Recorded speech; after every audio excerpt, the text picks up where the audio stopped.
ঠাকুরঘরে ভুলেও এই জিনিসটি রাখবেন না, না হলে জ্বলে পুড়ে শেষ হবে সংসার। ঠাকুরঘরে দেবদেবীর উপাসনা করলে তারা প্রসন্ন হন, তাদের আশীর্বাদে জীবনে আসে শান্তি।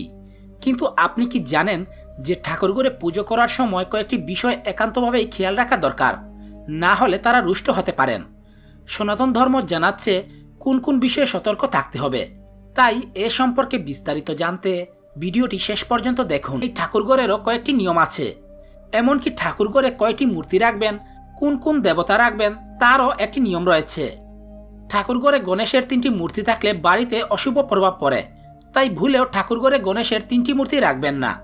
এমনকি গণেশের সঙ্গে ঋদ্ধি এবং সিদ্ধির ছবি রাখাও উচিত নয়।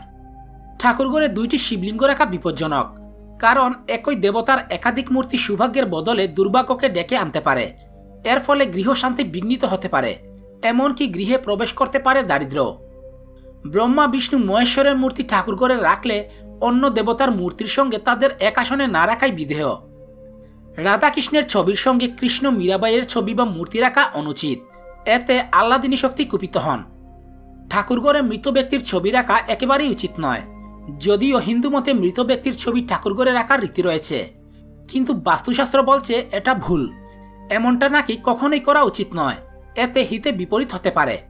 হিন্দু সংস্কৃতিতে এমন রীতি থাকলেও বাস্তুশাস্ত্র তা নিষেধ করেছে।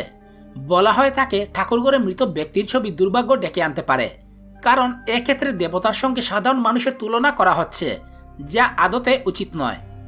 ঠাকুরঘরে কোনো দেবতাকেই পিছন করে রাখতে নেই, অর্থাৎ দেবতার ছবি বা মূর্তি পিছন করে রাখতে নেই। বাড়ির ঠাকুরঘরে নটরাজের মূর্তি বা ছবি রাখা উচিত নয়, কারণ তা ধ্বংসের সূচনা করে। এমন ছবি বাড়িতে রাখলে ঘর সংসার জ্বলে পুড়ে শেষ হতে পারে।